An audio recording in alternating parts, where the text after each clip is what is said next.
Hello, magical beings. How are you? There's something in my throat.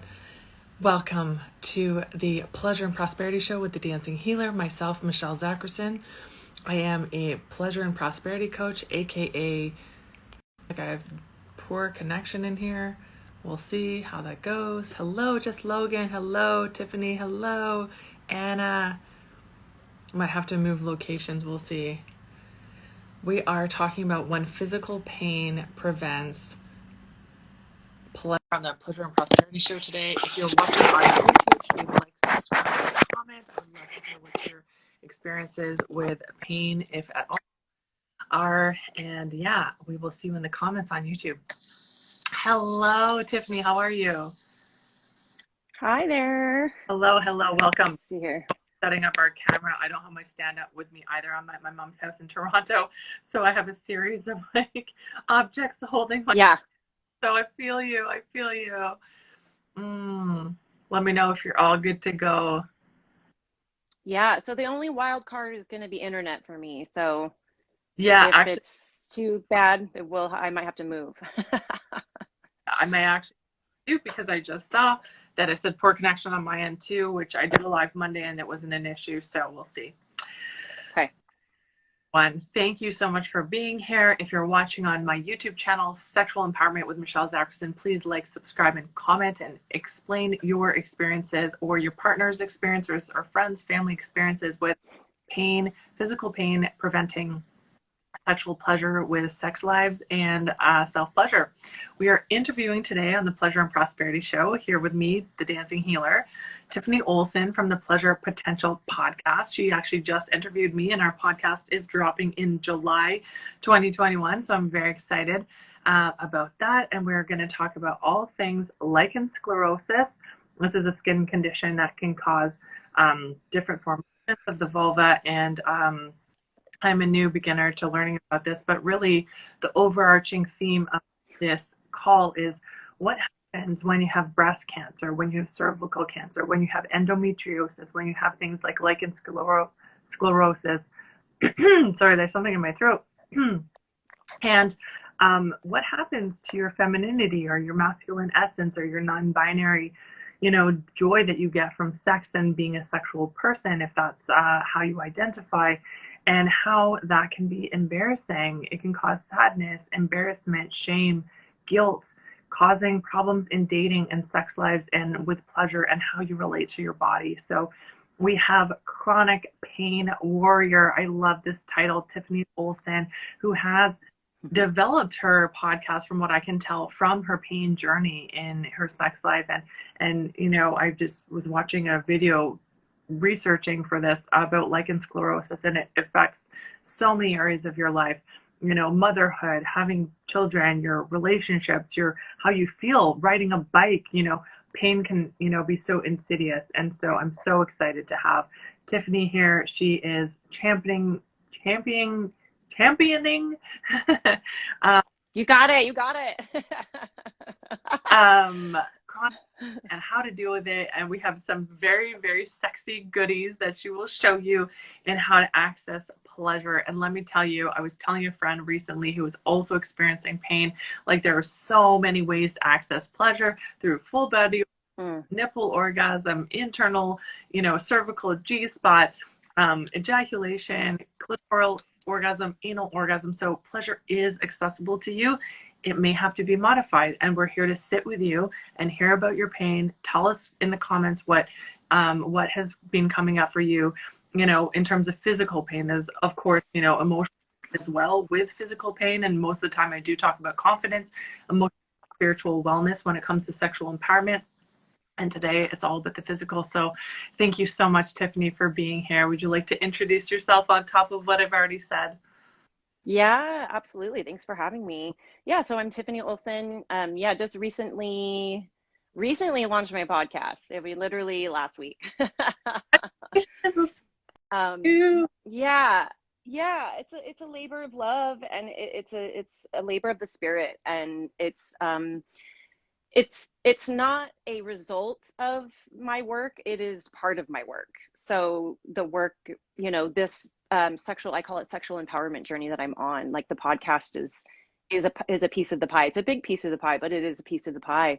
I haven't arrived anywhere. I like to say, you know, I'm still pretty new on my journey, and I want to be in the world. I want these things to be spoken out loud in the world for myself and for others. And I believe very passionately in communication and talking out loud about sex and in all forms, whether it's a pain condition or whatever. I, I've realized how sex negative our culture is, and how that really has affected my own sex life and my pleasure. Lichen is a huge part of that, but there's a lot more to it. There's a lot of psychology there and a lot of messaging and socializing that I'm trying to unpack and unravel. Mm. And lichen sclerosus was kind of it was one of the catalysts for me to start unraveling all of that stuff, because it kind of forced me to, in ways, I mean, it feels like that. It sounds harsh, but it's like it kind of forced me, and it kind of like jarred me into this like other dimension where I really needed to be, which is in just this like way better place of expansion and exploration and education and advocacy and yeah, and more pleasure. The title of your podcast, part of your work, not all of your work, but part of your work, the pleasure potential, right? When I came to sexual empowerment, I was like, oh, you know, like I'm into kink, I'm into BDSM, I'm very open, I'm queer, you know, that I thought was very advanced.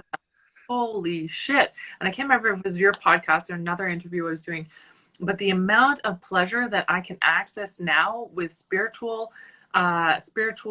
spirituality and energy kind of flowing in the mix, and sacred sexuality and all these kinds of things, it's just unreal. Like it really is unreal. So I love that, you know, you're tapping into potential, and you're not so much about Yeah. limitations, but you're talking about. Yes. So I love that spin on.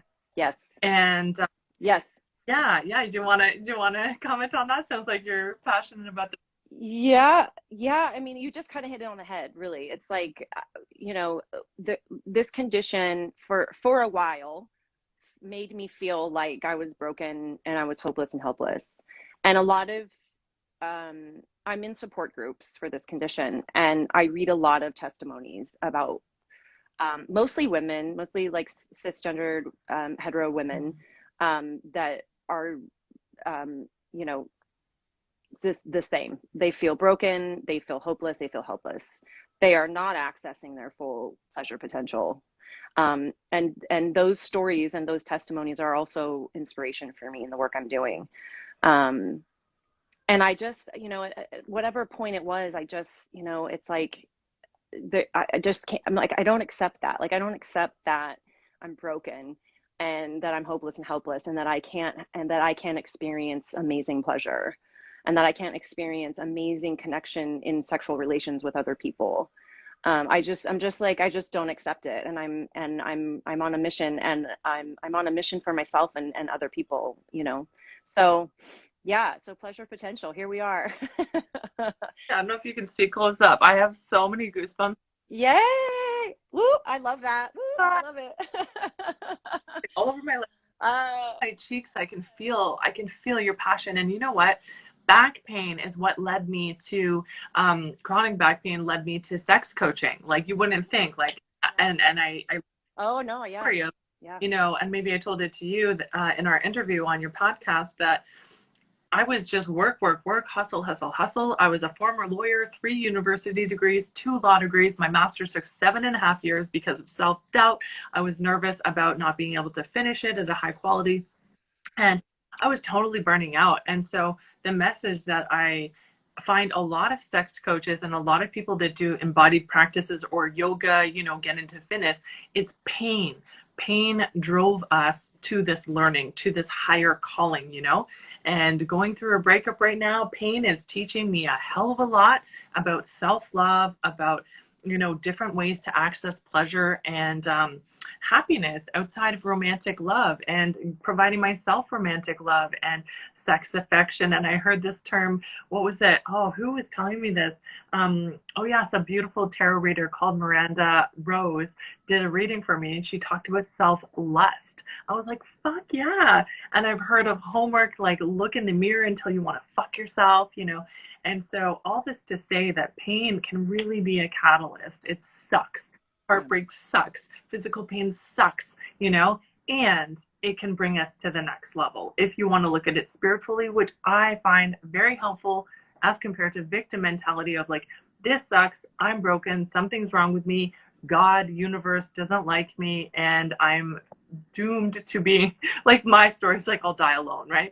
So, like, you know, or I'll be doomed to have this back pain forever. And it's almost non existent, which is fucking amazing. For me, not to have chronic pain, like, oh my God, I was just like taking Advil to sit, you know, which might be similar to folks with LS or lichen sclerosus. So pain can be our teachers, although it can suck a lot. And I don't want to take away or, No, yes. yeah.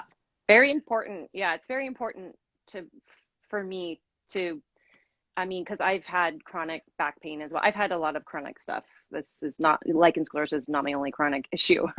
But it's important to validate people's Yeah. pain and their experiences. And that is actually part of one of a big problem with LS is a lot of people are, you know, oh, you're fine when they go to the doctor, or, you know, oh, just have a glass of wine, or, oh, you're imagine, you know, it's like, and people are not being listened to and validated Yeah.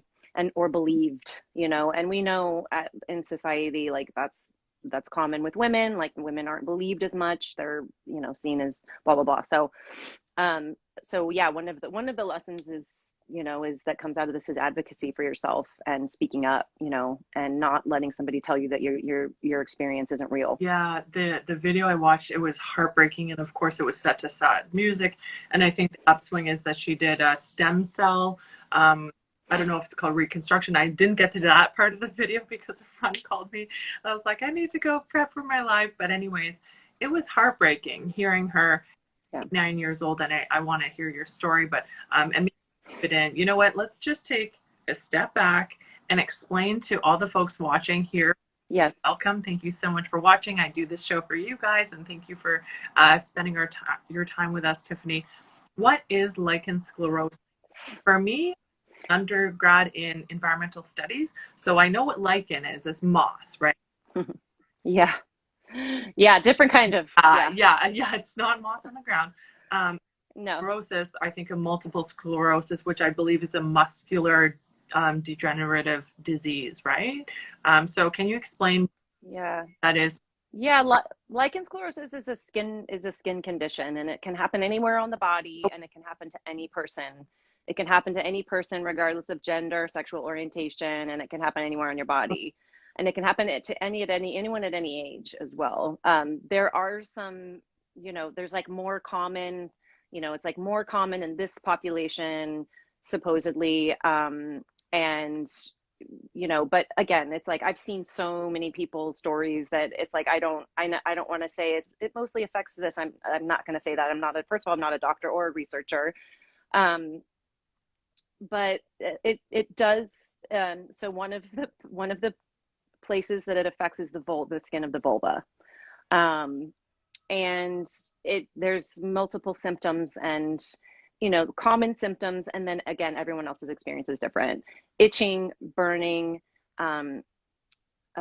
fusing, shrinking, ripping, change in architecture, the loss of labia minora, clitoral fusing,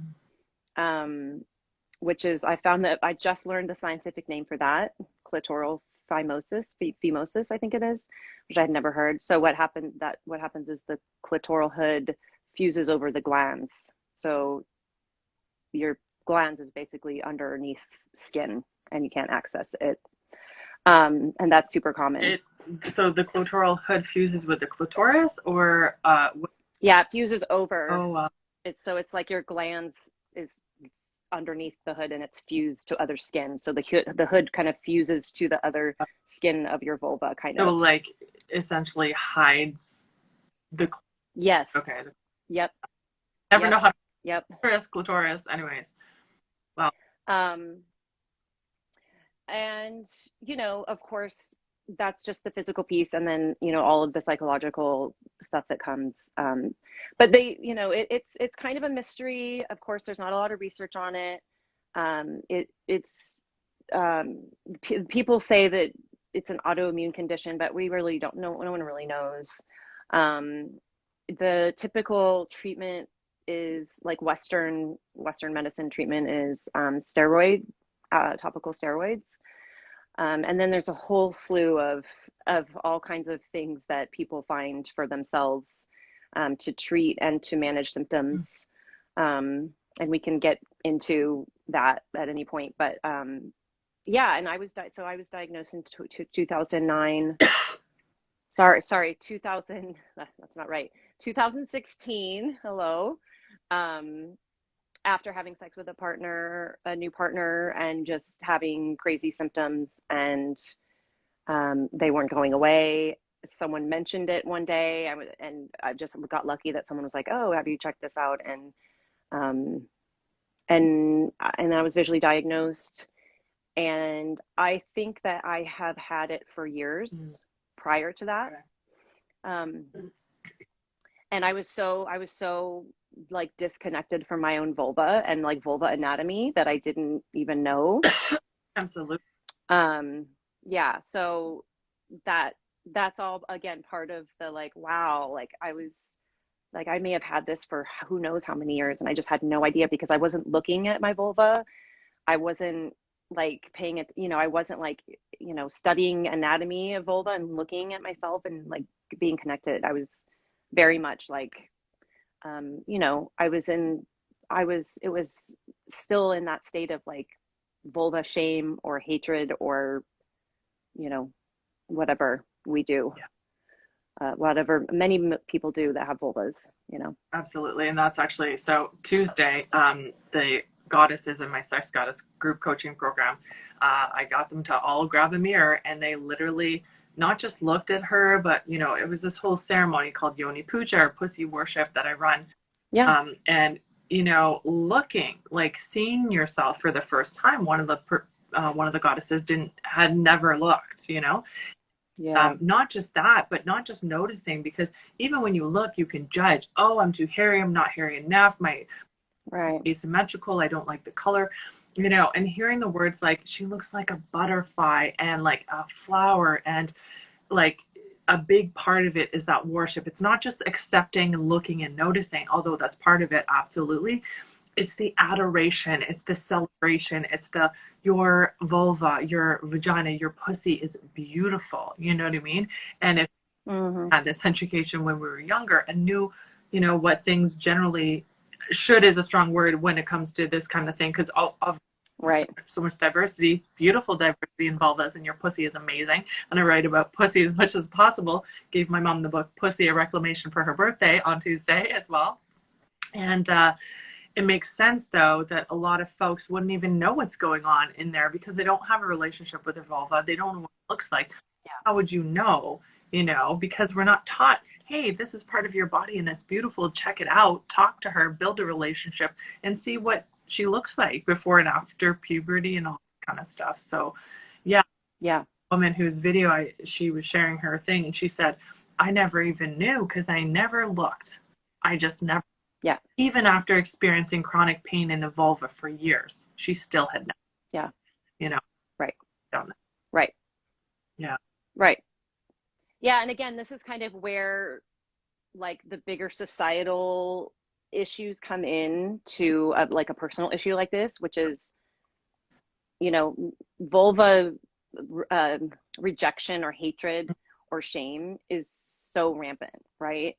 And that and this is just a good example of how it can be really damaging to not have a relationship with yourself and your vulva, because there's a condition going on, and my architecture was changing, and a lot of women have even worse cases, and there's these major things happening that could have been, um, you know, uh, at least treatment started earlier, or whatever.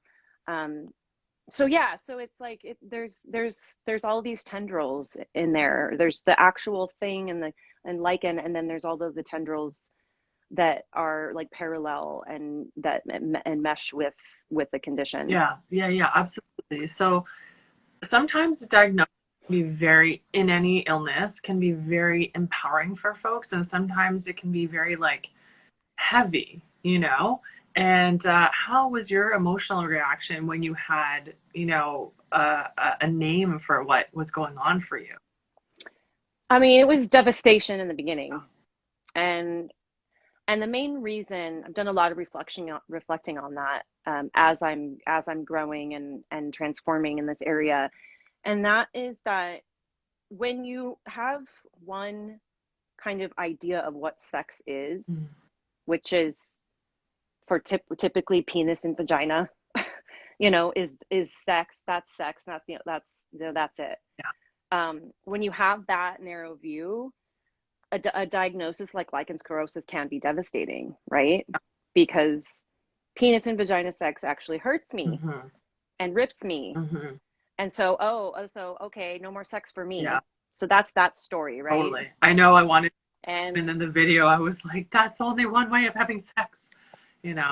well, right. So this again is the bigger, it's like this is like bigger picture issue stuff coming into my own personal experience of this condition, which so that was so devastation, emotionally crushed for a while.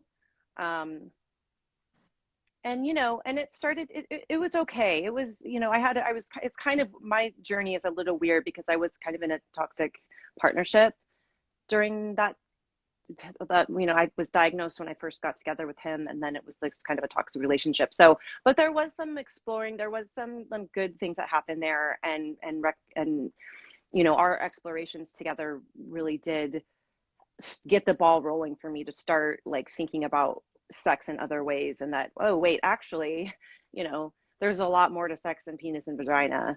And so I'm grateful for that, for but it was kind of under a dark blanket for me. It was really like it was good and everything, but I still was kind of like attached to this like penis and vagina sex. And well, because I like it, like I like penetration, right? Like it's great, and I want to do it, and I want to do it how I want to do it when I want to do it. Sometimes I want to do it hard, sometimes I want to do it fast and hard, you know what I mean? So there is a loss there, and there was a grieving, um as time went on in this partnership, I was like, okay, and like things started to open. I was going through just a general sexual transformation and opening with him too. So as this was going on, so over time, it started to transform, and then through our breakup and his passing, actually, and the whole work I'm doing there, and kind of being kind of catapulted into these other realms of like different relationship structures and different, like my sexual orientation being in question. Now, the dark cloud is like, is lifting. It's basically gone. Wow. Again, I have a lot of work to do, and I have a lot of exploring to do, but my outlook, there's just a lot more hope. Okay.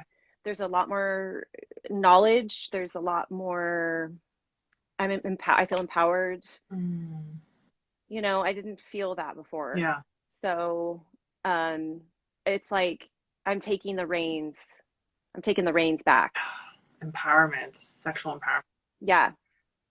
How Yeah. did you transform, and how long did it take to go from a place of fuck devastation, penis and vagina, or fingers and vagina, or toys and vagina, or not, that's a loss, to the cloud has lifted? You said it's lifting, and then you said it's gone. Like how did you come? Well, I mean, yeah, I think it was just, it was just this,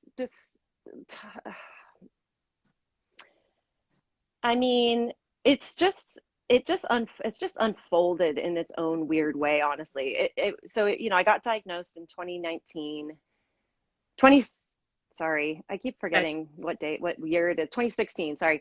Um, and then just 2021.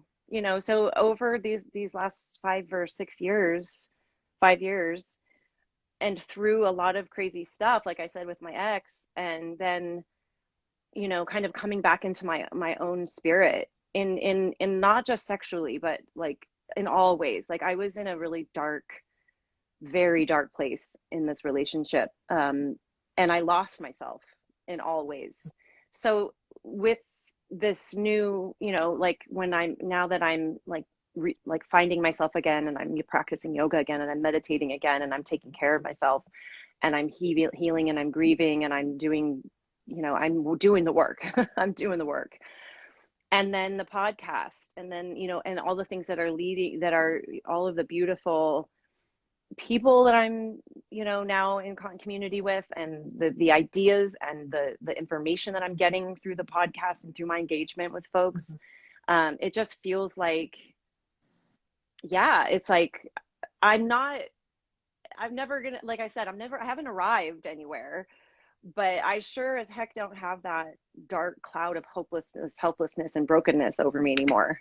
It can be really heavy. I was in a very dark place even 6 days ago, one of the darkest times I've had probably ever. And it was just like, fuck, like hours or a few years, it can really feel like you're not gonna get out, you know. Totally. Yeah. Yeah. Yeah. And now it's like, it feels, then there was COVID, so I kind of went into this new time in my life of like, like identifying as polyamorous Yeah. now, and wanting to explore having sex with other genders, and all of that. But that was like right when COVID started. Okay. Yeah. um Hollywood. and so yeah, so it's like, so I still have a lot of exploring to do, but I'm super, I feel happy about it, and I feel like I'm in charge of my life and my sexuality. Mm. And I feel like I'm just gaining more tools and more power and more strength by the day. And the way that I'm doing that is like through, like, through this, like this kind of thing, like talking to people and saying stuff out loud, and um exposing exposing the fears, and exposing the darkness and the doubts, Mhm. um and being an active participant in my own sexuality, my own, life in general. A huge fan of shining a light onto shadows. 3 of the 12 weeks of my sex goddess school, we do shadow work. So 1 week it's sexual shame and guilt. It's a tongue twister. Shedding sexual shame and guilt, fear and anger, and that's a quarter of my program. You know what I mean? We can talk about confidence, pleasure, desire, all that kind of stuff. And that's half, or whatever ratio you want. And then, but if we're not accepting that we are angry, we have shame, we have fear, Right. self-doubt, Right. kinds of things, Yeah. um, it's only part of it. You can have the best orgasms, but if you're shameful about being orgasmic, or being queer, or self-pleasuring, or shame around masturbation or whatever, you're only going to access a certain potential of your pleasure, right? So I love that you're saying, like, shedding a light, bringing words, creating, bringing the unspoken to the spoken. Like, what do you think shining a light and bringing something out from you and speaking it into truth, like, what do you think that does? Like, why do you think that's powerful for you? Mm. I know, right? I asked. I think because I honestly just think that truth telling is medicine. I think that it's like, it's an ancient practice. I think it's like, it's in, if you study any, if you study, um, you know, spiritual, and communal and societal practices, like I think that there's like some form of truth telling in there, and it's healing. It's healing for the individual and for the community. I lived in an intentional spiritual community for 5 years, and I think I just learned the power of that, of truth telling, and in that context. and I felt it. I felt the healing power of it there. And I've always been a truth teller too. Like it's kind of one of my superpowers. It's kind of what, maybe an archetype or something for me. Like I feel like I really, um, I've just always done that. I've always told the truth, and I've always spoke my heart, and I've always been very vocal, in general, and even if even if there's times when I'm not and I'm in dark places, in general, I'm a truth teller, and it's just my way. And I just believe that it's medicine. Mm-hmm. It, I guess that's, yeah, that's beautiful. Yeah, I was just joking that I asked the hard hitting questions here on the Pleasure and Prosperity Show. And, I used to be a former Aboriginal law lawyer, and truth and reconciliation commissions start with truth. It's fact yeah. making things known, right? And so I think that's a huge part of it. It's the admitting. There's the apology part and the reconciliation part. And first, it's we need to accept and acknowledge what has happened here or what's going on for us, right? Yeah. Yeah. Yeah. And it's like, it's kind of like the first two, it's like the first step for me to have the pleasure that I deserve, which is there's not, in the bedroom with myself or with another person or persons, if I'm not telling the truth and if I'm not communicating about my condition or about what I'm feeling in my body, I am not going to have good sex. True. And I experience that. If I'm not speaking up and I'm just gritting through pain, I'm not, that is I'm causing trauma to my body, and I'm not having good Yeah. sex. And I have to start being able to say, hey, I have a condition, like right away with somebody. They need to know right away, because it affects the sex that I can have. It affects 100%. It affects the sex that I can have. Mm-hmm. So if I'm not telling the truth about what's going on down there, and if I'm engaged in sex with somebody, and say it's a penis owning person, and we're going to just try to have, and I'm not saying anything, and here we go, and I'm like, oh no, ow, fuck, that's horrible, and I don't want to do that.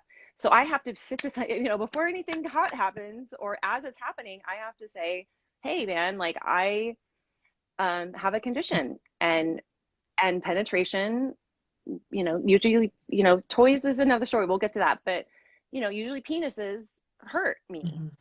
Mm-hmm. um and there's this and this, so like I definitely need to use lube, so here I'm getting my lube out. And I definitely, if you're a certain size, like we might not be able to do it all, but like, and here's some positions that I know, and the blah blah blah, and like let's use fingers for a while or whatever, or let's do oral sex for, it's like that has to happen. That kind of communication, that should be happening all the time in all bedrooms across the Read world. my mind. But like I have to be telling the truth about what's going on with me. Yeah. I have to. It's part of my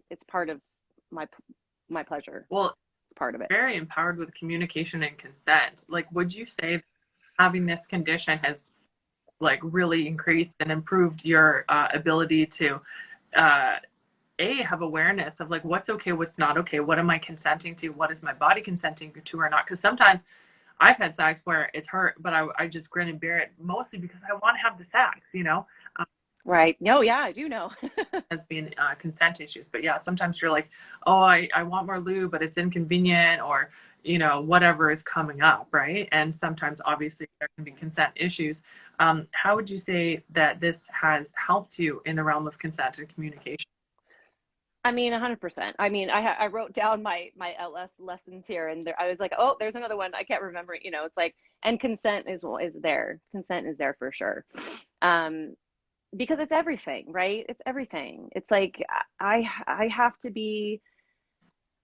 know what I want, and I have to tell people what I want, and when what's okay and what's not okay for my body. And that's like, again, it's like it's something that everybody should be doing. But for me particularly, if I want to avoid pain during sex, I have to be saying yes, no, more, slower, fast. It's like I have to be really speaking that out loud. And I have to be firm. I have to be firm. I have to be with boundaries, you know, because it's like things can get hot and heavy, and it's like, oh, we want to do this, you know, we want to do the like good old PIV, um, and which is great, and I love it, but it's like, um, you know, I have to be able to say no, stop. It hurts. You have to stop that now, or you know, or no, you can't do that now, you know. And yeah, I have to be 100% comfortable saying that kind of stuff, or else I'm gonna traumatize myself. Yeah, absolutely. And I had a woman on my show about a year ago, Jasmine Pweck, and she talked about self-pleasure, self-love, and she opened me up to this idea that we can practice consent with ourselves in self-pleasure by even Yes. like for me, like if I want to get myself off before bed, usually I'm like watching porn, go to bed and pass out kind of thing, get tired if I can't sleep, if I'm restless, whatever, or just for pleasure, right? I don't want to like Yeah. that's reason to self pleasure, right? um but it didn't even dawn on me that I would ask my body, hey, is it okay that I touch you? Is it okay that I penetrate you? Is it okay that I rub my clit? Is it okay with you, pussy? And Yeah. your body's reaction to your yeses and your nos, like if you could feel expansive saying yes, you can feel contraction when you feel no, and then getting your body's wisdom and awareness about what is and isn't okay, is hugely empowering. Sometimes it can be fucking frustrating because you're like, well, I want penetration today, and pussy's like, hell no. Like, and you're gonna Totally. recently, well, sometimes I've had, you know, it's not quite an infection, but I kind of feel a bit irritated, and I know pussy wants a break. And sometimes I've listened to her, and sometimes I haven't. And sometimes I've had, various infections, yeast infections, and it's your body saying no. And there's books, literally. I think there's one book by, I think his name's Gabor Mate. I think it's When the Body Says No, and it's like deceit. Like Yeah. you can work your Yeah. bone, but guess what? You're going to have chronic back pain. You're going to have chronic stress. You're going to have chronic blood pressure issues, heart issues, right? Um, Yeah. so yeah, my next question is for you. For you is, how do you know what your body needs? Like, how do you have that relationship? How do you talk to your body? What sensations come up for you when you're a yes or a no or a maybe? Yeah. It's a good question. You know, part of my lessons here, there's several of them that, you know, relate to, you know, listening to my body, the art of knowing and speaking, the art of knowing what I want and need. Mm, Um, and not even just like there's the knowing piece and then the speaking it mm, piece. Um, yeah, because I didn't know growing up. I wasn't taught that it was important for me to pay attention to my body and what felt good and what didn't, and to have a practice of learning what I want, knowing what I want. I wasn't taught that, and we're not taught that. yeah. Um, and we're not taught to listen to our bodies. I mean, we know, you know, this is like common knowledge, right? For folks like us that are doing this work. Um, And I have to say, I learned through lichen, but also through my other chronic health problems and issues and illnesses. Um, I was, again, it was like kind of this forced time